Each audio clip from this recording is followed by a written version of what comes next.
नमस्कार, आप देख रहे हैं इंडिया टीवी। आपके साथ मैं हूं प्राची पाराशर। शाम के 6 बज चुके हैं। वक्त हो चुका है बड़ी बहस कुरुक्षेत्र का। नरेंद्र मोदी सरकार वन नेशन वन इलेक्शन की तरफ एक कदम आगे बढ़ा रही है और इंडिया एक के बाद एक इसका विरोध कर रहा है। पूर्व राष्ट्रपति रामनाथ कोविंद की अध्यक्षता में बनी कमेटी में शामिल होने से अधीर रंजन चौधरी ने साफ इनकार कर दिया है।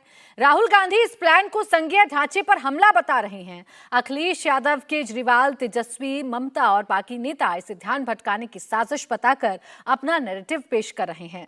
असदुद्दीन ओवैसी ने इसको विनाशकारी कह दिया है। उनको लगता है कि मोदी सरकार इस कानून के जरिए हर जवाबदेही को खत्म करना चाहती है।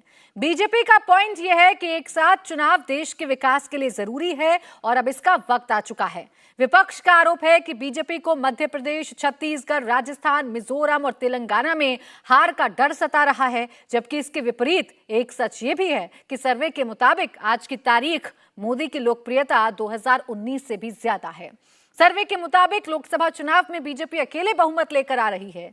इन दोनों नैरेटिव्स के बीच वन नेशन वन इलेक्शन पर सियासी घमासान जोरों पर है। इससे किसको फायदा है, कौन चुनाव से भाग रहा है, आज इसी पर करेंगे बात। लेकिन पहले आपको दिखाते हैं राहुल गांधी ने आज इस मुद्दे पर क्या ट्वीट किया है।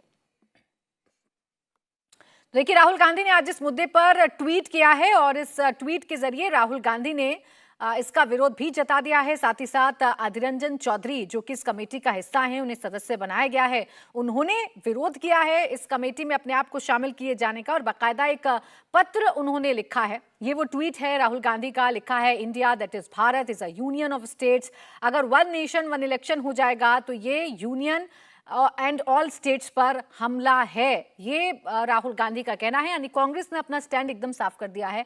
वन नेशन वन इलेक्शन पर कांग्रेस का समर्थन नहीं है, कांग्रेस इस पर विरोध कर रही है। हालांकि इंडिया गठबंधन में कई ऐसी पार्टी हैं जो वन नेशन वन इलेक्शन का समर्थन लॉ कमीशन की रिपोर्ट में कर चुकी हैं। केजरीवाल ने आज वन नेशन वन इलेक्शन पर पहली बार बात की। केजरीवाल ने एक नया फॉर्मूला दिया। उन्होंने कहा, वन नेशन वन एजुकेशन चाहिए। मैं देख रहा हूं कल से ये बीजेपी वालों ने नया शगुफा छोड़ा है। One nation one election, one nation. अरे हमको क्या मिलेगा वन इलेक्शन की, 10 इलेक्शन की, 12 इलेक्शन? बताओ, आम आदमी को कुछ मिलेगा one nation one election? One nation 100 election, one nation 1000 election, हमको क्या मिला? आम आदमी को कुछ मिला? One nation one election, one nation one education, one nation one education. सबको एक जैसी शिक्षा मिलनी चाहिए। अमीर के बच्चे को भी, अंबानी के बच्चे को, अडानी के बच्चे को जैसी शिक्षा मिलती है, वैसे मेरे किसान के और मजदूर के बच्चों को मिलनी चाहिए शिक्षा। वन नेशन वन एजुकेशन होना चाहिए, नहीं चाहिए हम लोगों को वन नेशन वन इलेक्शन। इसी पर आइए करते हैं चर्चा की शुरुआत। खास मेहमान मेरे साथ जुड़ गए हैं। शहजाद पूनावाला, प्रवक्ता भारतीय जनता पार्टी, धीरेन्द्र कुमार, प्रवक्ता एलजेपीआर, सुनील यादव, प्रवक्ता समाजवादी पार्टी, नवल किशोर, प्रवक्ता आरजेडी, राजेश गुप्ता भी हमें ज्वाइन करेंगे, आम आदमी पार्टी के प्रवक्ता, अभिषेक झा, प्रवक्ता जेडीयू हमारे साथ हैं। आप सभी का बहुत बहुत स्वागत है। शहजाद पूनावाला जी, आप ही से शुरुआत कर रही हूँ। आज तो अरविंद केजरीवाल भी सामने आ गए। वन नेशन वन इलेक्शन से इस देश को कुछ नहीं मिलने वाला। बात करिए वन नेशन वन एजुकेशन की, वन नेशन वन इनकम की, यानी मुद्दों की बात करिए, चुनावों की नहीं। देखिए, अगर वो इतना ही इंटरेस्टेड थे वन नेशन वन एजुकेशन में, तो कम से कम दिल्ली में उसको ठीक से लागू कर देते। दिल्ली में जब मौका मिला था तो वन मोहल्ला 3 दारू के ठेके दे दिए। तो ये तो उनका मॉडल रहा, और कितना एजुकेशन पर काम किया और कितना शराब घोटाले में काम किया, ये देश के सामने है। परंतु आज सवाल क्या है? आज सवाल ये है कि कांग्रेस पार्टी कहती है कि India that is Bharat is a union of states, इसीलिए ये वन नेशन वन पोल नहीं होना चाहिए, क्योंकि ये कुटाराघात है फेडरल स्ट्रक्चर पर। तो क्या जब नेहरू जी के ज़माने में था तब ये कुटाराघात था, या ये अब हो चुका है? जब 2015 में कांग्रेस के ही सदस्य ने इसकी पार्लियामेंट्री कमेटी की रिपोर्ट दी थी कि इसको लागू होना चाहिए, तब ये कुटाराघात था या ये नहीं था? और one nation union of states कहने से पहले यूनियन ऑफ पीपल है भारत, और भारत के 80% जनता को तो आज किस प्रकार से नस्तनाबूद करना है, समाप्त करना है, ये तो आप ही के गठबंधन के लोगों से बयान आ रहा है। तो जिनका alliance, one alliance no idea, one alliance zero logo, one alliance zero विचारधारा, one alliance no common stand on policy, जिनका ये राजनीतिक दर्शन है, कम से कम आज वो लोग अपने आप को एक्सपोज कर रहे हैं। जहां तक अधीर रंजन चौधरी जी के कमेटी छोड़ने की बात है, बताइए कमेटी में क्या गलत है? कमेटी में सरकार के एक प्रतिनिधि अमित शाह जी, विपक्ष के एक सबसे वरिष्ठ प्रतिनिधि अधीर रंजन चौधरी जी, बाकी सारे राजनीतिक दल में जो सबसे वरिष्ठ है गुलाम नबी आजाद, क्योंकि वो नेता प्रतिपक्ष रहे, उनको रखा गया है। संविधान के एक बड़े एक्सपर्ट को, कानून के एक बड़े जानकार को, फाइनेंस के एक बड़े एक्सपर्ट को रखा गया है। तो इसमें भी किस प्रकार से कमिटी में नुक्स निकाल कर वहां से भाग जाने का काम राहुल गांधी और कांग्रेस पार्टी ने उनको कहा करने के लिए, तो अधीर रंजन जी को करना पड़ा। परंतु मेरा सवाल सिर्फ यह है कि लॉ कमीशन की रिपोर्ट, समाजवादी पार्टी का जो स्टैंड उस लॉ कमीशन की रिपोर्ट पर, और इससे पहले जो अलग अलग आयोगों ने रिपोर्ट दी है, क्या वो सारे ही कुटाराघात है फेडरल स्ट्रक्चर पर? राहुल गांधी और कांग्रेस पार्टी को बताना चाहिए, परंतु कांग्रेस पार्टी आजकल डिबेट्स में भी नहीं आना चाहती, क्योंकि उनके नेतृत्व की तरफ से ऐसे बयान आ जाते हैं कि उनको डिफेंड करना मुश्किल हो जाता है। चलिए ठीक है, सुनील यादव जी तो हमारे साथ हैं, इन्होंने तो इस बात का समर्थन किया था। सुनील यादव जी, कल जब हम चर्चा कर रहे थे तो कमेटी के सदस्यों को लेकर सवाल थे, अब देखिए सदस्य भी सामने आ चुके हैं, अब तो शायद आपको यह अफवाह नहीं लगेगा, और कांग्रेस का क्या स्टैंड है ये भी सामने आ चुका है। अब आपका क्या पक्ष है, अब आपका क्या स्टैंड है? अभी भी आप खड़े हुए हैं इस बात पर कि जो भारतीय जनता पार्टी कदम उठा रही है आप लोग साथ हैं? देखिए प्राची जी, मैं कल भी ये कह रहा था, आज भी इसका आपके कार्यक्रम में कह रहा हूं, और आगे भी देखिएगा हमारी बात ही सच निकलेगी। Bharatiya Janata party one nation one election नहीं कराना चाहती है। ये सिर्फ 4-5 राज्यों के चुनाव में नहीं जाना चाहते, इनको हार का डर सता रहा है। और जो बात आज दिल्ली के माननीय मुख्यमंत्री जी ने कही है, वो कोई आम आदमी पार्टी की नई बात नहीं है, वो आजादी के बाद से सोशलिस्टों का नारा है कि रोटी कपड़ा सस्ता हो, दवा पढ़ाई मुफ्ती हो। तो समान शिक्षा की बात तो डॉक्टर लोहिया करते थे, समान शिक्षा की बात तो लगातार नेताजी ने किया है, सदन में भी बोले हैं, लगातार इस बात को कहा है कि जब तक इस देश में दवाई और पढ़ाई सबको और समान तरीके से नहीं मिलेगी, आप कौन से देश विश्व गुरु बन जाएगा, देश कैसे तरक्की कर जाएगा? किसी को 10 रुपए की दवा नहीं मिल रही, इसी देश में कोई एक दिन में 10 लाख रुपए खर्चा कर रहा है। आप कैसा देश बनाना चाहते हैं? देश के सारे संसाधन बेच दिए। अगर मैं उत्तर प्रदेश की बात करूं तो उत्तर प्रदेश में पिछले 7 सालों से भारतीय जनता पार्टी की सरकार है, 6 सालों से, 6.5 सालों से जी। लेकिन एजुकेशन पर और हेल्थ पे क्या किया? ये लोग कर क्या रहे हैं? हेल्थ के नाम पर जो माननीय अखिलेश यादव जी ने मेडिकल कॉलेज बनाया था, उनकी सुविधाएं रोक दी, वो भी चालू नहीं कर पाए। जो जिले में 100 बेड के अस्पताल बनाए थे वो शुरू नहीं कर पाए। जो जिला अस्पताल हैं उनको मेडिकल कॉलेज घोषित करके कह रहे हैं हम मेडिकल कॉलेज बना रहे हैं। आप कॉलेजों को घोषित कर दो कि हम यूनिवर्सिटी बना रहे हैं। तो मुझे लगता है कि इनका झूठ जनता ने जान लिया है।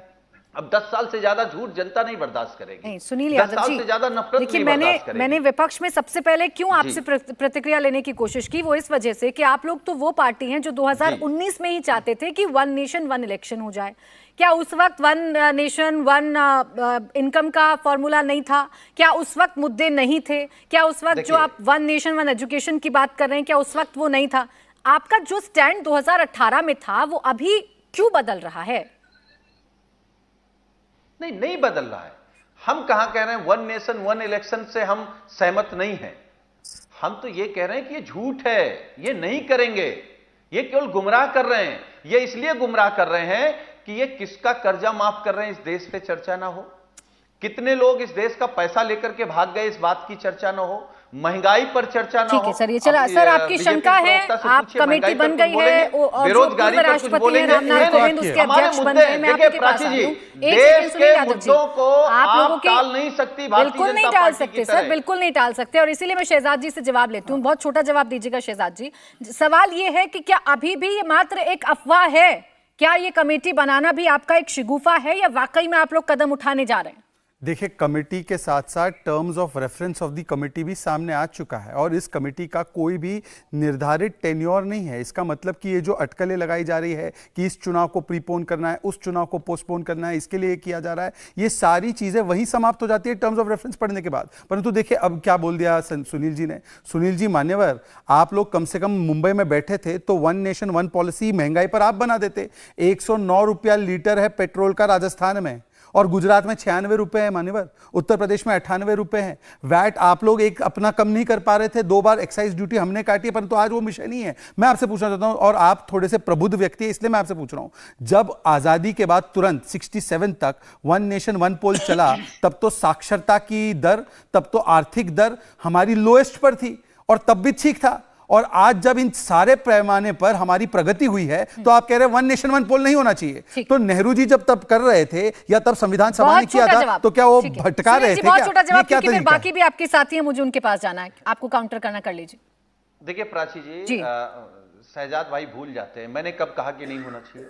मैंने कहा ये आपका धोखा है, आप गुमराह कर रहे हैं, आप महंगाई से भाग रहे हैं, बेरोजगारी से भाग रहे हैं, आप अपने भ्रष्टाचार से भाग रहे हैं, अपने नकारेपन से भाग रहे हैं और अपनी नफरत की राजनीति से भाग रहे हैं। हम तो ये कह रहे हैं देश के सामने, नफरत की आपका सच बता रहे हैं, आपको आईना दिखा रहे हैं। ठीक है मान्यवर, एक सेकंड, नफरत की राजनीति पे सनातन धर्म के विषय में जो आज उदयनिधि ने बोला है उस पर अखिलेश जी का क्या बयान है? आपने क्योंकि नफरत का जिक्र किया, मैंने तो किया ही नहीं। उदयनिधि के बयान पर अधिकृत रूप से समाजवादी का क्या स्टैंड है, बताइए। मैं ये कह रहा हूं कि समाजवादी पार्टी सभी जाति, सभी धर्म, सभी पंथ का सम्मान करती है। नहीं, ये और तो ठीक धर्म है। हमको अच्छे रास्ते पर ले जाने का तरीका दिखाते हैं। सही है बयान, वो गलत है बयान। कोई खराब नहीं होता, नहीं, ना आपका, बयान ना सही गलत, ना हमारा ना आपका। नहीं बयान सही है गलत है, बताइए ना मान्यवर। खराब है ना हमारा खराब है भाई, बयान वो नफरती है या वो बयान मोहब्बत की दुकान है? बयान क्या है, नफरत की दुकान या मोहब्बत की दुकान? बता दीजिए एक वाक्य में। देखिए नहीं बताइए। और अभी नफरत के खिलाफ ये लोग बड़ी बातें कर रहे थे, जो 80% देश के लोगों के खिलाफ सीधा सीधा मारने की बात की गई है, उस पर स्टैंड नहीं ले पा रहे। चलिए चर्चा को आगे बढ़ाएंगे, बाकी मेहमान भी जरा उनको इंक्लूड कर लूं। एक सेकंड, सुनील यादव जी, राजेश गुप्ता जी, आज अरविंद केजरीवाल कह रहे हैं कि ये लोग गुमराह कर रहे हैं, वन नेशन वन इलेक्शन को लेकर, वन नेशन वन इनकम की बात होनी चाहिए। शहजाद पूनावाला जिस पर ये कह रहे हैं कि ये तो आप लोगों का स्टैंड है भटकाने का, आप दिल्ली में कर लेते पहले ये बात, आप पूरे देश में अगर ये बात कर रहे हैं तो दिल्ली में आपने ऐसा क्या करके दिखा दिया जो आप इस नारे की बात कर रहे हैं?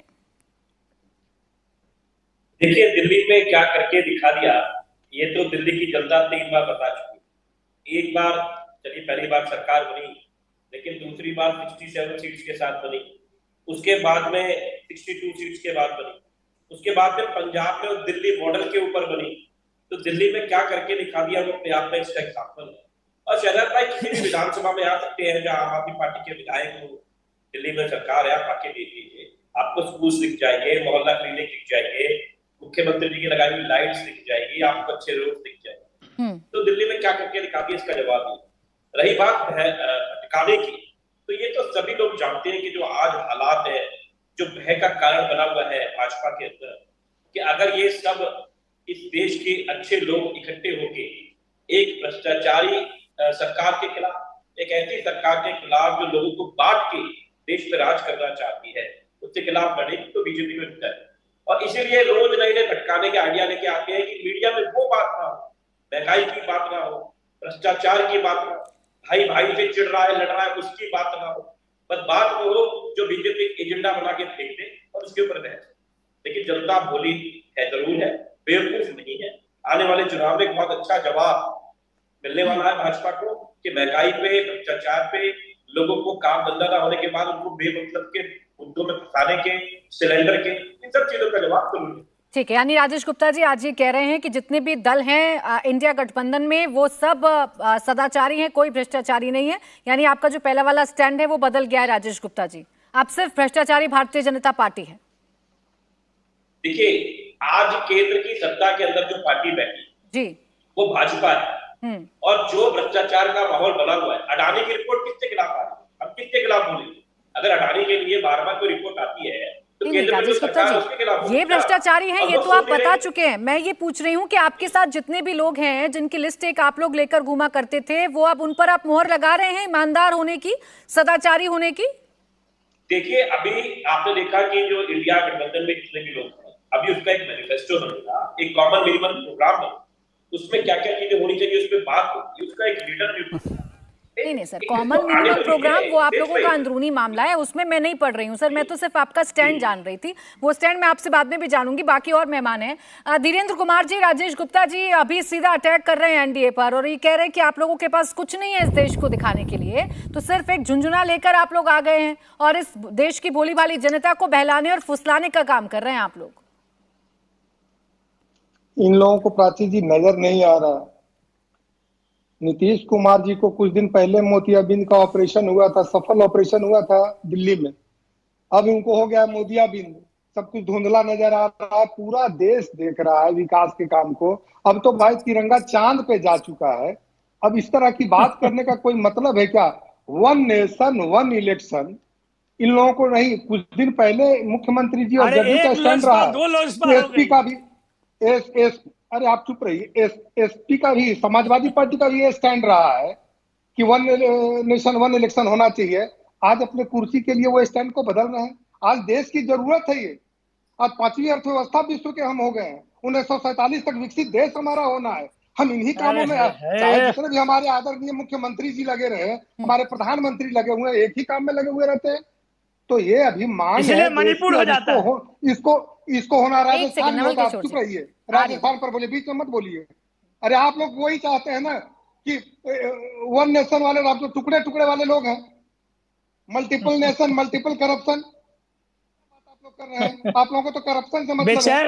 वन नेशन मल्टीपल करप्शन, दो लोग अरे बीच में क्यों टोकते हैं? एक मिनट बोलिए नवल किशोर जी। देखिए सब लोग सबकी बातें आराम से सुन रहे हैं, आप क्यों तोड़ रहे हैं डिबेट के इस डेकोरम को? एक सेकंड रुक जाइए बस, फिर मैं सीधा आप ही के पास आ रही हूँ, कर लीजिएगा।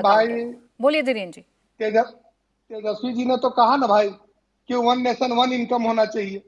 ठीक है ना, वन इनकम कीजिए तो जो आपने जमीन हड़पी है उसको लौटवा दीजिए लोगों को, बढ़ाइए ना। आप तो इनकम आप कर रहे हैं, आपके लोग कर रहे हैं, उस पर तो आप लोग कुछ बोलते नहीं है। किस तरह का आप लोग अनैतिक गठबंधन कर लिए कि कुछ भी हो उसका विरोध करिए। विरोध करने के लिए मैं नहीं मना करता हूं, लेकिन आप ये बताइए ना, एक लोजपा दो लोजपा कैसे हो गया? पहले अरे कैसे हो गया बता दो यार, इतना बकबक करते हो और एक सवाल का जवाब नहीं है। चुप रहो। अरे तुम तो चुप रहो यार, तुम तो पढ़े लिखे प्रोफेसर हो। कहां से आते हो? कहां से आते हो? तुमको आता है कुछ? तुमको कौन अरे पैसा दे के आते हो क्या? बकवास करते हो। पर्सनल टिप्पणी मत करिए ना नवल किशोर जी। देखिए वो अगर अपनी बात को ठीक से रख रहे हैं नवल किशोर जी, आप जानबूझकर डिबेट के डेकोरम को खराब कर रहे हैं। आप पर्सनल टिप्पणी कर रहे हैं सर। पर्सनल टिप्पणी नहीं करनी है किसी पर, प्लीज। सजाए हफ्ता होगा, वो क्या ऐसा ही करेगा बिहार लोगों से? ठीक, अभिषेक जाजी मैं आऊंगी अब। नवल किशोर जी एक सेकंड आपके पास। अभिषेक जाजी, क्या विकास दिखाई नहीं दे रहा है? एक तरफ आप कह रहे हैं जल्दी चुनाव हो और अभी देखिए सुनील यादव जी कह रहे थे कि जो 4 राज्य हैं इसमें देर से चुनाव हो, ये लोग जान रहे हैं। मैं आ रही हूँ धीरेन्द्र जी आपके पास, 1 मिनट सर, मैं आ रही हूँ, लौट रही हूँ आपके पास। हमारे नेता ने प्राची जी इस बात का अंदेशा जाहिर किया है कि जिस तरह की स्थितियां देश में है उसके हिसाब से भारतीय जनता पार्टी के लोग चाहते हैं कि देश में चुनाव तय समय से पहले होता है, क्योंकि इनको एंटी इनकम्बेंसी का डर है और लगता है कि चुनाव समय से पहले होना चाहिए। एक नेशन एक इलेक्शन की बात हो रही, एक की बात हो रही, एक यानी समान अधिकार सबको मिलने चाहिए। कैसे समान अधिकार मिलने चाहिए? शैक्षणिक समान अधिकार मिलने चाहिए। लोगों को जो आर्थिक असमानता है वो खत्म होनी चाहिए। लेकिन उसके पोषक कौन लोग हैं ये तो सब हर किसी को मालूम। अभी धीरेन्द्र जी हमारे मुख्यमंत्री जी पर बोल रहे हैं। मसला ये है ना कि धीरेन्द्र जी या उनकी पार्टी के लोगों ने जो चश्मा पहना है उस पर धूल जमा हुआ है और खामखा ये कह रहे हैं कि हर तरफ आंधी आई। आंधी लाने की कोशिश इनकी तरफ से लगातार स्टैंड पूछा जा रहा है कि स्टैंड क्या होगा। टीवी डिबेट्स में पूछा जा रहा है, मीडिया के माध्यम से पूछा जा रहा है। पूछ लीजिए शहजाद पूनावाला जी से, उनके पास बहुत बड़ी जानकारी होगी हमें लगता है, क्योंकि संसद की जो मर्यादा है उससे ऊपर तो भारतीय जनता पार्टी के लोग काम करते हैं। उनसे पूछ लीजिए, उनके पास पूरा परफॉर्मा होगा। हो सकता है कि एलजेपीआर के साथ भी उन्होंने शेयर कर दिया होगा पूरा का पूरा परफॉर्मा। वो पूरा का पूरा परफॉर्मा शेयर कर दे, हमारे सामने रख दे, तब तो कोई बात हो। अरे मसला ये है कि देश की फिक्र करने का बस ये ढोंग मात्र करते हैं। ठीक है अभिषेक जी, मैं आपसे स्टैंड नहीं पूछ रही थी सर, आप शायद मेरे प्रश्न को थोड़ा सा गलत समझ गए। मैं आज स्टैंड आपसे नहीं पूछ रही थी, क्योंकि कल की चर्चा में मुझे पता चल गया था कि आपका स्टैंड क्या होगा क्या नहीं होगा। मैं तो ये कह रही थी कि एक बार आप कहते हैं कि देर से चुनाव कराना चाहते हैं क्योंकि डरे हुए हैं, एक बार आप कह रहे हैं कि डरे हुए हैं चूंकि जल्दी चुनाव कराना चाहते हैं। अब डर के देर से या जल्दी, ये थोड़ा सा मुझे समझ नहीं आ रहा था। मैं इस पर प्रकाश डालने के लिए आपसे कह रही थी। मैं धीरेन्द्र जी आपके पास आऊंगी, एक बार नवल किशोर जी को चर्चा में इंक्लूड कर लूं। नवल किशोर जी, आप लोग भी इस बार वन नेशन वन इलेक्शन की जब भी बात चल रही है, आप नेताओं की तरफ से भी ऐसे बयान सामने आ रहे हैं कि पहले एक देश की बात करिए, एक इनकम की बात करिए। वन नेशन वन इलेक्शन से क्या आपत्ति है आरजेडी को? ये होगा तो क्या बदलेगा? देखिए प्राची जी, पता नहीं आप क्यों नहीं समझना चाहते हैं या लोगों को समझाना चाहते हैं कि इस देश की शुरुआत वन नेशन वन इलेक्शन से ही शुरू है। इसको राज्यों में 2 इलेक्शन किसी ने कराया नहीं है, ना भाजपा ने कराई है, ना कांग्रेस ने कराया है, ना किसी ने कराया है। ये स्वतः जो पार्लियामेंट्री सिस्टम का नेचर है, जिसमें कि जब तक आपके पास बहुमत है तभी तक सरकार में रह सकते हैं, उसके आधार पर सरकारें टूटी हैं या तोड़ी गई हैं। आप कोई भी बात कह सकते हो। ये क्या गारंटी है कि आज के बाद, और ये जो वन नेशन वन इलेक्शन तो आज है ही, आम चुनाव तो एक ही होता है। राज्यों का चुनाव चूंकि राज्य की सरकारें बीच बीच में गिरती रही हैं इसलिए हुआ है, और वह आने वाले समय में भी वही होगा। तो ये जो एक्सरसाइज है वो केवल आईवास है, इसकी जरूरत नहीं है। क्योंकि जो भारतीय जनता पार्टी एक मुद्दे पे 2 विचार रखती है, कास्ट सेंसस पे बिहार में एक विचार है, देश में दूसरा विचार है। जो देश का सेंसस नहीं करा सकती है और वो इसकी बात करते हैं वन इलेक्शन करा सकते हैं, जो स्वतः काम होने वाला है उसमें रोक कर रखती है, या भारतीय जनता पार्टी है। भारतीय जनता पार्टी मुद्दों से भागना चाहती है, और यही कारण है ये हमारे मित्र बड़ी घबरा गए। मैंने तो सिर्फ एक सवाल पूछा था कि एक लोजपा 2 लोजपा कैसे हो गया, दोनों में प्रतिस्पर्धा कैसे है, कि भारतीय जनता पार्टी का सबसे बड़ा गुलाम कौन है। मैं तो सिर्फ एक सवाल पूछा था, वो घबरा गए। मैं सिर्फ यही बात कह के अपनी बात खत्म करता हूं कि जो वन नेशन वन इलेक्शन की बात है, पार्लियामेंट्री सिस्टम में इसलिए संभव नहीं है कि यहाँ पर कार्यकाल फिक्स नहीं होते हैं। ये तो पहले कैसे सर एक मिनट नवल किशोर जी, आपने इतिहास का जिक्र किया। एक सेकेंड सर, आपने इतिहास का जिक्र किया। नहीं, एक मिनट रुक तो जाइए। अरे सर सुन तो लीजिए, सवाल सुन लीजिए। आपने इतिहास का जिक्र किया। इतिहास में अगर ये हुआ, इस देश में अगर पहले ऐसा होता था, अब नहीं हो पाएगा, अब ये संभव नहीं है, ऐसा क्या बदल गया है? बस मुझे इतना सा बता दीजिए। मैं तो सिर्फ यही बताना आपको चाह रहा हूं कि जो राज्य की चुनाव अलग अलग होती हैं वो किसी व्यक्ति ने नहीं किया है, किसी संस्था ने नहीं किया है। वो जो सदन का कार्यकाल होता है और संसदीय प्रणाली में जो संभावनाएं हैं कि जब तक विश्वास सदन का नवल किशोर जी, आपको इतनी जानकारी है तो आपको क्या ये जानकारी नहीं है कि कैसे सबसे पहले परंपरा टूटी थी, कैसे लोकसभा भंग हुई थी, कैसे जब इंदिरा गांधी जी का कार्यकाल था आम चुनाव पहले हुए थे? ये जानकारी तो आपको होगी ना कि किसी ने किया या नहीं किया। मुझे मालूम है, और मैं बता रहा हूँ आपको कि मणिपुर की सरकार को खारिज कर देना चाहिए था, वहाँ 356 लगना चाहिए। डबल इंजन की सरकार है, इसलिए नहीं लगेगी। आपको तो ये मालूम है ना? ठीक है, मुझे मालूम है नवल किशोर जी, मुझे मालूम है। दोनों इतिहास की चर्चा करूं तो प्रेजेंट पर आ जाते हैं, प्रेजेंट की चर्चा करूं तो इतिहास पर चले जाते हैं। सर मैं थोड़ा सा कंफ्यूज हो जाती हूं कि मैं आपसे सवाल पूछूं तो क्या पूछूं। पूनावाला जी, ब्रेक पर जाने से पहले भी और अभी भी जब भी वन नेशन वन इलेक्शन की बात हो रही है तो विपक्षी दल के नेता एक तो आपके मंशा पर सवाल खड़े कर रहे हैं, और दूसरा एक डर शब्द का इस्तेमाल हो रहा है कि ये सरकार डरी हुई है, डर की वजह से आप लोग या तो जल्दी चुनाव में जाना चाहते हैं या लेट जाना चाहते हैं। देखिए, अभी अभिषेक जी ने कहा कि कोई परफॉर्मा सामने नहीं है। जब परफॉर्मा सामने नहीं है तो इनको हमारी नीयत और मंशा के बारे में कैसे ख्वाब आ गया? और ये तो हमेशा मंशा पर डाउट करते हैं। जब सुप्रीम कोर्ट भी किसी चीज को कहता है कि वन नेशन वन तरीके से तलाक होना चाहिए महिलाओं का, और 3 तलाक की व्यवस्था को खत्म करता है, तब भी वो मंशा पर हमारी ही शक करते हैं। तो बताइए, इनको तो पूर्वाग्रह है ना हमारे बारे में, इसीलिए तो आज जिस प्रकार का स्टैंड ले रहे हैं। दूसरी बात देखिए, बार बार तंज कसा जा रहा था, लोजपा के दोनों हिस्से हमारे साथ एनडीए में है, पर आपकी पार्टी का 1/2 हुआ है तो वो केवल परिवार वाला धड़ आपके साथ है, और बाकी जो पार्टी वाला धड़ है वो हमारे साथ आ चुका है, चाहे वो शिवसेना हो एनसीपी हो। पर पॉलिटिक्स में 1-2 का 4 जो करते हैं ना, 1-2 का 4 करने वाले पॉलिटिक्स में नवल जी 1-2 का 4 जिसकी महारत हो राजनीतिक मसाला लगाकर, और जो श्रावण मास में भी जिस प्रकार से मटन बनाने की महारत जिसकी हो, वो लोग आज बता नहीं पा रहे। मुझे एक से देखिए, बार बार नवल किशोर नवल जी की बड़ी बीमारी है भाई, बीच बीच में सबके नवल बोलते किशोर जी हैं देखिए, और कटाक्ष दूसरों को तो बोलते हैं और दूसरे सुन नहीं पाते। कटाक्ष करते हैं तो कटाक्ष सहने की भी थोड़ी सी सहने की आदत भी डालिए। क्षमता आप होनी थोड़ी चाहिए। सी देर रुक जाइए सर। नवल किशोर जी, मैं ये तरीका अपनाती नहीं हूँ, लेकिन आप मुझे मजबूर कर देंगे, मुझे आपकी आवाज को थोड़ा सा डाउन करना पड़ेगा। रुक जाइए प्लीज। मुझे लगता है शहजाद की कि आवाज़ हाँ, है। मुझे लगता है कि कम से कम राजनीति में 1-2 का 4 करने वाले, 4 बार कन्विक्ट होने वाले लोगों को तो मुंह नहीं खोलना चाहिए। अब आते हैं 2 सवालों पर। एक सवाल ये है कि देखिए, दिल्ली मॉडल के बारे में बड़ी चर्चा की जा रही थी। देखिए, हमने मोहल्ला क्लिनिक कर दिया, स्कूल कर दिया। अरे गुप्ता जी, बाकी सब छोड़ो, केवल गुंडू राव जी को कन्विंस कर लो कि मोहल्ला क्लिनिक ठीक कर दिया। और 2 चीजें 2-3 प्रवक्ता ने बताया कि मुद्दे से भटका रहे हैं। मतलब 1 नेशन 1 पोल मुद्दे से भटकाना, चलिए ठीक है। आपके मुद्दे क्या है मान्यवर, जो आज उदयनिधि स्टालिन ने बोला?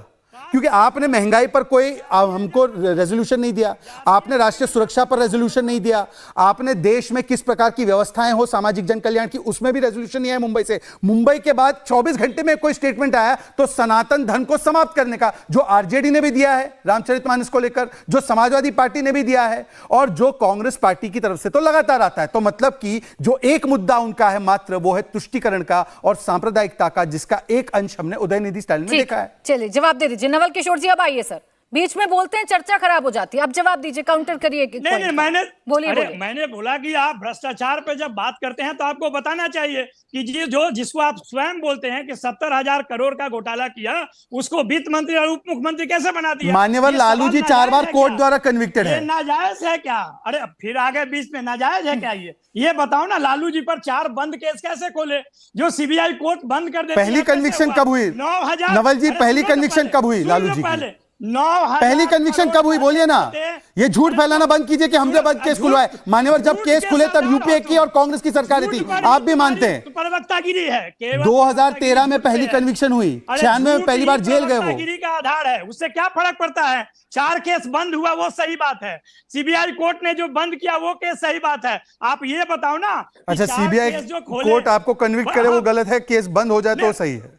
हाँ, इसलिए खोला कि ये सुप्रीम कोर्ट ने डीए केस में खारिज किया, बाइज्जत बरी किया। ये झूठ है क्या? डीए केस का चारा घोटाले केस से क्या लेना देना है? कम से कम प्रोफेसर होने का प्रमाण तो दीजिए सर। कम से कम अरे अपना डीए केस एक अलग केस है, खुद ही बता रहे हो, और चारा घोटाले का केस अलग केस है। मान्यवर, एक जगह 1-2 का 4 किया हो तो ठीक है। संपत्ति नहीं है। अरे जब आय से अधिक संपत्ति नहीं है तो ये संपत्ति क्या भाजपा के घर में गया था? कितना बेशर्म होते हो भाई साहब, कम से कम। अच्छा, तो एक सेकेंड देखिए, आपके गजब के तर्क है। मतलब कि यदि डिस्क्लोज इनकम में अगर वो करप्शन का पैसा ना दिखे तो भ्रष्टाचार नहीं किया, ये गजब का तर्क है। अरे सुनो, पहले ये मॉल था जो हरियाणा में, गुड़गांव में, वो किसका है अब तो बता दो। 9,000 कहते कहते 6 करोड़ पे आ गए, क्या कारण था? लौट कर 1 नेशन 1 इलेक्शन पर आ जाते हैं नवल किशोर जी लौट कर मैं 1 नेशन 1 इलेक्शन पर आ जाती हूँ। और भ्रष्टाचार की बड़ी बड़ी बातें आपने की है। धीरेन्द्र कुमार जी इस पर थोड़ा सा काउंटर कर लें, फिर उसके बाद राजेश गुप्ता जी इस पर मैं जरूर राय लूंगी। धीरेन्द्र कुमार जी, नवल किशोर जी हूँ, अभिषेक झा जी हूँ, ये दोनों तो कह रहे हैं कि भाई आप लोग सिर्फ और सिर्फ डर के काम करवाना चाहते हैं, विकास का काम तो किया नहीं, तो इसलिए आप सिर्फ मुद्दे भटकाते हैं, मुद्दों पर आप लोग चर्चा करते नहीं, और भ्रष्टाचार पर तो आपकी दोहरी नीति है। देखिए प्राची जी, जब मुद्दा होगा डेवलपमेंट का तब ये बात करेंगे धर्म का। जब हम बात करेंगे कुछ और का तो ये मुद्दा लाएंगे कुछ और का। इनके पास कोई मुद्दा है नहीं, सिर्फ मुद्दा यही है कि मोदी का विरोध करना। कौन सा ऐसा मुद्दा हम लोगों ने लाया जिस पर इन लोगों ने सकारात्मक रूप से चर्चा करना चाहा या लोगों को कंसेंसस में लाना चाहा? शुरू से हम लोग देखते आ रहे हैं, आज तक वही कर रहे हैं। जदयू के हमारे मित्र कह रहे थे कि 1 नेशन और 1 एजुकेशन होना चाहिए। अरे भाई करिए ना, लेकिन बिहार में आप देखिए ना कि स्कूलों की जो स्थिति है, जर्जर हालत में आप बात कर रहे हैं। स्कूल को जाके देखिए, आप लगाए हुए जातीय जनगणना में टीचरों को आपके पढ़ाने के क्या मंशा है वो भी समझ में आ रहा है। आप उसके लिए कोई अलग शिक्षकों को फ्री करके कोई और काम करवाते, जनगणना का काम किसी और चीजों से करवाते। पढ़ाई के प्रति भी आप लोगों की जो रुचि है वो भी सबको नजर आ रही है। छुट्टियां शिक्षकों की काट दे रहे हैं, आप कितने शिक्षकों के प्रति जवाबदेह हैं उससे पता चल जाता है। और आरजेडी के नवल जी, आप तो पढ़े लिखे आदमी हो, आप तो इस तरह से बात मत करो। पहले आप बता दीजिए मुझे कि आप तेजस्वी जी के प्रवक्ता हैं कि तेज प्रताप जी के प्रवक्ता हैं। इसलिए दूसरे के घर में नहीं झांका करिए ना, अपने यहाँ आप देखा कीजिए। और मैं अंत में खाली एक वाक्य कह के मैं कह देना बेचैन क्यों चाहता है हूँ धर्मेंद्र? अभिषेक भाई से। धर्मेंद्र जी अरे बेचैन? नवल भाई, वीरेंद्र जी, नवल जी, वीरेंद्र है, पहले नाम तो सही बोल दो। आप मोदी निवेल मोदी जी, का नवल जी सुन तो लो भाई, गुलामी। नवल भाई सुन तो लीजिए, नवल भाई अरे सुन भी तो पहले लीजिए। नहीं, और आप मैं गुलामी कीजिए जदयू ना। के प्रवक्ता अपने छोटे भाई के लिए कह देना चाहता हूँ एक लाइन में नीतीश कुमार जी के लिए कि न खुदाई मिली न वसाले सनम, न इधर के रहे न उधर के रहे। अरे ऐसा तो मत करिए, कहीं तो रहिए, और कुछ तो नहीं रहिए, बिहार के लिए तो रहिए। जिनके आप भ्रष्टाचार में भ्रष्टाचारी साथी के साथ खड़े हैं, वहां से न बिहार का भला ठीक होना है। है और अपना अभिषेक जी। बेड़ा तो आपने दर्ज कर ही लिया। ठीक, एक सेकंड नवल किशोर जी, अब 1 मिनट रुक जाइए, क्योंकि अभिषेक जी पर काउंटर कर रहे हैं तो मैं जवाब ले लूं। 1 सेकंड रुक जाइए, बोलिए बोलिए अभिषेक जी। शेखर के दोस्त हैं नवल जी, जी। मुझे मालूम है आप मैं वैसे ही भी- भाषा का इस्तेमाल। बोलिए बोलिए मैं भी अभिषेक जी। चंद लाइन कह दूं धीरेन्द्र जी के लिए कि गालिब का उम्र ये भूल करता रहा, धूल चेहरे पर थी और आईना साफ करता रहा। अरे इनका तो सबसे ज्यादा पॉलिटिकल मिसयूज अगर किसी पार्टी ने किया है चिराग मॉडल की स्थापना करके, तो वो भारतीय जनता पार्टी ने किया है। स्थिति क्या बना दी, चिराग पासवान जी चिल्लाते थे कि मैं मोदी का हनुमान हूं और पार्टी नेस्तनाबूद हो गई।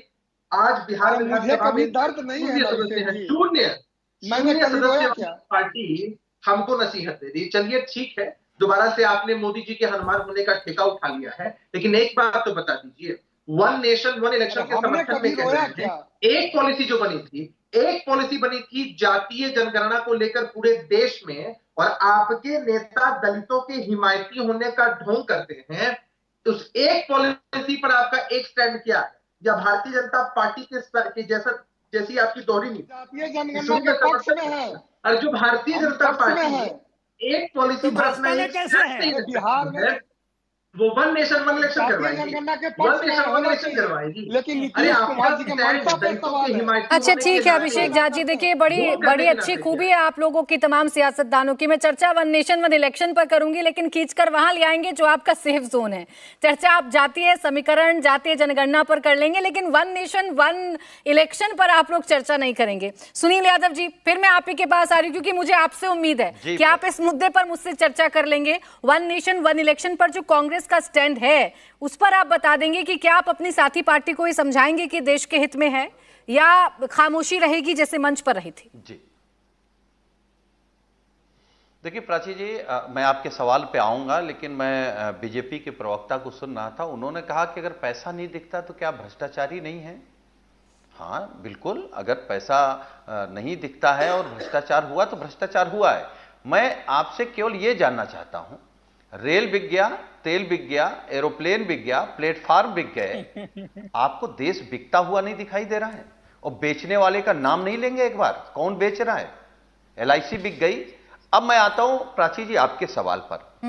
देखिए, क्योंकि आप डिबेट टीवी पर कुछ भी कर लें, वन नेशन वन इलेक्शन पर कई सवाल खड़े होंगे। अब क्योंकि बीजेपी के प्रवक्ता कहेंगे वो सवाल, वो जायज भी है कि सवाल जो खड़े होंगे, वो जो कमेटी बनी है वो निस्तारण करेंगे, लेकिन जो मेरे मन में सवाल आ रहे हैं, कम से कम मैं वो कह सकता हूं, भाई वन नेशन वन इलेक्शन में क्या केवल आप विधानसभा लोकसभा एक साथ कराएंगे, या लोकसभा, विधानसभा, जिला पंचायत प्रधानी, मेयर का चुनाव और सभासद का चुनाव, सारे चुनाव कराएंगे? तभी तो आचार संहिता बाद में नहीं लगेगी, एक साथ चुनाव हो जाएगा। दूसरी बात, अरे दूसरी बात सुन लीजिए भाई, सुना करिए। दूसरी बात, मान लीजिए दिल्ली में किसी की सरकार बन गई और राज्य के हिसाब से सरकार न बनी, तो हम कोई बहाना लेकर के राज्य की सरकार को गिरा देंगे और गवर्नर रूल लागू कर देंगे, तो क्या होगा फिर? एक जो दूसरी बात है, मैं फिर शहजाद भाई पर आऊंगा। हाँ। ये मुद्दे से भागते हैं प्राची जी, 30 सेकंड बोलिए सुनील। मैं इनसे ये कह रहे हैं कि आप इस पर बोलना चाहते हैं कि नहीं बोलना चाहते। मैं शहजाद भाई से पूछना चाहता हूं, आप जातीय जनगणना कराएंगे क्या? ओबीसी को उसके आधार पर या जनसंख्या के आधार पर आरक्षण देंगे? ठीक। दलित को आरक्षण देंगे क्या? मेरा एक छोटा सा सवाल ऐड कर लीजिएगा, फिर शहजाद आपके पास है। मेरा छोटा सा सवाल ऐड कर लीजिए सुनील यादव जी। मैं ये कह रही हूँ, आपके मन में जो इतने सारे प्रश्न हैं वन नेशन वन इलेक्शन को लेकर, क्या ये 2018 में नहीं थे आपके जहन में प्रश्न? और दूसरी बात है, कांग्रेस तो इसे सिरे से खारिज कर रही है ना, कह रही है ये तो हमला है यूनियन और स्टेट्स पर। नहीं, किसी पे हमला नहीं है। हम कह रहे हैं मनसा अगर आपकी ठीक हो, मैं फिर आप कहेंगे कि फिर आप मनसा पे सवाल खड़े कर रहे हैं। जिस भारतीय जनता पार्टी की नोटबंदी में मंशा ठीक ना रही हो, चलिए मैं कोरोना के जवाब दे समय दूं, लेकिन मंशा सर ठीक पहले ना रही आने हो, तो दीजिए, चाइना चर्चा बॉर्डर होने पर तो मंशा दीजिए, ठीक ना उसके रही बाद हो, तो इनकी पुलवामा में मंशा पता मंशा चलेगी। ठीक ना रही हो, हम भविष्य वक्ता ऐसे तो नहीं नेता बन को सकते आप ना, ये सुनील उम्मीद जी। करते हैं कि चलिए ये ठीक, अच्छी आप जवाब मंशा दे से दीजिए। लेकर के साजन आगे जी राजेश की सारे बातों सवाल का हैं। देखिए एक-एक आप करके क्या है ना, हमारी आवाज दबाने के लिए आप बीच में बोल देती है प्राची जी। सुनील यादव जी नहीं, ऐसा नहीं है, मैं आपकी बात को बहुत आराम से, मैं कुछ बहुत बातों का शांति से जवाब सुन देना रही थी। चाहता हूं एक सेकंड साजन शहजाद जी जी, को। क्योंकि मुझे पता था कि आप अच्छी बात करेंगे, तर्कपूर्ण बात करेंगे। ये उम्मीद नहीं थी सर कि सुनने का ये सिला मिलेगा मुझे। एक काउंटर सवाल कर लूं तो आपको दिक्कत क्यों होती है? रुक जाइए, अब शहजाद जी जवाब दीजिए। देखिए, अब साजन जी ने जो कहते कहते कभी कभी क्या है ज्यादा बोल जाते हैं। साजन जी, अगर किसी ने ऐसा राजनीतिक दुर्भावना दिखाई है कि केवल केंद्र की सरकार चेंज होने पर राज्य की सरकारों को बर्खास्त करना है, तो 1980 में 9 सरकारें इंदिरा जी ने बर्खास्त की थी 356 से, और वो जनता पार्टी की ज्यादातर सरकारें थी, राजस्थान, गुजरात, मध्य प्रदेश, मुझे जहां तक याद आ रहा है। पहली बात। दूसरी बात आपको मैं बता दूं, देखिए आपने मंशा की बात की, साजन जी आपने बिल्कुल सही बात की। 2019 में Ram Gopal Yadav, SP is in favor of simultaneous poll in the state assembly and Lok Sabha. It should be implemented from 2019. मतलब 2018-19 में मंशा हमारी ठीक लग रही थी, और 3 साल में क्या हो गया, मंशा खराब हो गई। मतलब मुझे केवल इतना बता दो कि 3 साल पहले करवाने के लिए हमारी मंशा ठीक थी, जब तो कोई प्रोफार्मा भी नहीं था, कोई प्रारूप नहीं था, कमेटी नहीं थी, कुछ नहीं था, सिर्फ लॉ कमीशन की रिपोर्ट थी। और आज जब कमेटी बनी है रामनाथ कोविंद की, जिसमें की सदस्यता सभी लोगों की है इंक्लूडिंग विपक्ष के नेता, और आपको अवसर है जाकर वहां पर बातें रखने का, तो आज मंशा कैसे खराब हो गई? और देखिए आखिरी बात, अभिषेक जी, मैं बोलना नहीं चाह रहा था, कम से कम कोई तो हनुमान बनना चाह रहा है। आपको तो पलटू चाचा तेजस्वी और तेज प्रताप ने कहा, और आज आप लोग उनके सहारे पर है, तो इसीलिए इन बातों में नहीं जाते हैं। साजन जी बता दीजिए, 2019 में मंशा ठीक थी, ठीक है, और आज गलत हो आवाज गई, दे, जवाब दे दीजिए। देखिए शहजाद भाई और प्राची जी, प्राची जी हमने जब ये आपसे जवाब दे 2 रहे हैं तो दिन एक जवाब इस मेरा विषय भी पर इनसे विवेचना दिलवा दीजिए कि क्या कमेटी में शामिल ठीक है। होकर इस पर सार्थक हमने चर्चा कब करना कहा चाहते हैं? कि वन नेशन वन इलेक्शन एक सवाल और ऐड कर लीजिए, सुनील जी, सुनील जी, कर रहे हैं, और सुनील जी, मनसा पर एक कई मिनट। उदाहरण दे मैं रहे हैं। बीच में टोक नहीं रही हूं सर, हम मैं मनसा पे पहले कई बात डिस्क्लेमर दे देती हूं जी, कि मैं आपकी हाँ, आवाज को बोलिए। दबा नहीं रही हूं। एक सवाल ऐड कर रही हूं जो मेरे मेहमान पूछ रहे हैं धीरेन्द्र जी आपसे, कि क्या आप इस कमेटी में शामिल होकर राय देंगे अपनी, ये पूछ रहे हैं धीरेन्द्र जी। चर्चा में शामिल होना चर्चा में शामिल होंगे आप? कमेटी तो बन गई, चर्चा में शामिल होंगे? ये तो पार्टी नेतृत्व तय करेगा। और प्राची जी, मुझे लगता है कि यहाँ सब पार्टी के नेता नहीं बैठे हैं, पार्टी के प्रवक्ता बैठे हैं, और जिसकी पार्टी जो लाइन लेती है वो टीवी पर, अखबार पे आकर के वही इनकी तो पार्टी का लाइन क्लियर है ना। मुझे लगता है पार्टी लाइन जो होगी, साजन जी आपकी पार्टी का लाइन क्लियर है, लेकिन हमारी जो भी लाइन होगी, सुन लीजिए, साजन जी, मैं आपके बीच में नहीं बोलता, आप मेरे बड़े भाई हैं, वो देश हित में होगी और भारतीय जनता पार्टी के खिलाफ होगी। साजन जी, मैं बीच में कभी नहीं क्योंकि बोलता, ये दोनों अलग-अलग आपके बीच में कभी नहीं बोलता। आपकी पार्टी का तो लाइन क्लियर है, राम गोपाल यादव जी से बड़ा कौन है, अखिलेश जी से बड़ा कौन है आपकी पार्टी में? तो आपकी तो पार्टी का लाइन क्लियर है, आप बता दीजिए ना शामिल होंगे कि नहीं होंगे, या अभी सोनिया जी से परमिशन लेनी पड़ेगी? तय करेगा। एक बात देखिए, हम भारतीय जनता पार्टी नहीं है, हम समाजवादी पार्टी हैं। हम पलटते नहीं हैं कि 2 करोड़ रोजगार के नाम पे पलट जाएं, रुपए डॉलर के नाम पे पलट जाएं, बुलेट ट्रेन के नाम पे पलट जाएं, 15 लाख रुपए के नाम पे पलट जाएं। तो आपसे बड़ा पलटू कौन है? चलिए, आप शामिल होंगे नहीं होंगे कि जो आप कहो वो उस पर आप टिको, और शामिल होंगे कि नहीं होंगे चलिए कमेटी? राजेश गुप्ता जी, अच्छा ठीक है सुनील यादव जी, यानी हमें इंतजार करना होगा। आपने 2018 में क्लियर राय दी थी, लेकिन अभी आपकी पार्टी नेतृत्व की बात का इंतजार करना होगा। राजेश गुप्ता जी, आज जो कहा अरविंद केजरीवाल जी ने, तो उससे मैं साफ समझूं कि आप तो इस चर्चा में शामिल होने नहीं जा रहे हैं जो वन नेशन वन इलेक्शन की बात हो रही है, या अभी मुझे और इंतजार करना होगा आम आदमी पार्टी की लाइन को जानने के लिए? देखिए प्राची जी, मेरा ये कहना है कि जो डिबेट आप करा रहे हैं और जो मैं सुन रहा हूँ, आप देखिए कि मैं बार बार कह रहा हूँ कि जो मेन मुद्दे थे उनसे लोगों का ध्यान हटाने की ये कोशिश है। देश का संविधान पे चलता है, संविधान की कुछ मूल भावनाएं हैं। संविधान का कहना है कि एक फेडरल सिस्टम है जो राज्य को अलग पावर देता है, केंद्र को अलग देता है। बहुत केंद्र का जिसने 12वीं भी कर रखी है उसको बिल्कुल साफ साफ बातों में पढ़ा हुआ है, ग्रेजुएशन में पढ़ा हुआ है, आपने मास कम्युनिकेशन करा हुआ, बिल्कुल साफ साफ लिखा हुआ है कि केंद्र में कैसे चुनाव होते हैं। ये बीच में कौन बोल रहे हैं मुझे मालूम है, धीरेन्द्र जी रुक जाइए, बोलिए राजेश। मैं बिल्कुल चुपचाप रहता हूँ, किसी के बीच में बोलता नहीं, मैं आपसे ये उम्मीद करता हूँ कि आप लोग तो एक फेडरल सिस्टम है। अब आप देखिए, मैं आपको एक उदाहरण देता हूं। 2015 के चुनाव से पहले राजस्थान के अंदर, छत्तीसगढ़ के अंदर, दिल्ली के अंदर और हरियाणा में इकट्ठे चुनाव हुए, लेकिन 2013 में जब हमारी सरकार बनी जो पूर्ण बहुमत की सरकार नहीं थी, तो माननीय मुख्यमंत्री अरविंद केजरीवाल जी ने इस्तीफा दे दिया, जिस वजह से 2015 जनवरी में दोबारा चुनाव हुआ। ठीक है, अब ऐसी स्थिति बार बार आती है राज्यों में कि किसी वजह से सरकार पूरी नहीं बनती, मुख्यमंत्री इस्तीफा दे दें, या किसी वजह से सरकार गिर जाए, या देखिए अभी जो महाराष्ट्र में हुआ कि सुबह 5 बजे किसी की सरकार गिर गई है, 6 बजे किसी राजेश जी, फिर शिवसेना मुझे बीच में रोकना पड़ रहा है, माफी के साथ। में शहजाद आपके पास भी नहीं आ पाऊंगी, मेरे पास वक्त बस यहीं तक था। बहुत बहुत शुक्रिया आप सभी का हमारे साथ चर्चा में जुड़ने के लिए। इंडिया टीवी हर वक्त हर जगह डाउनलोड करने के लिए सर्च करें India TV news Google play store या ऐप स्टोर पर।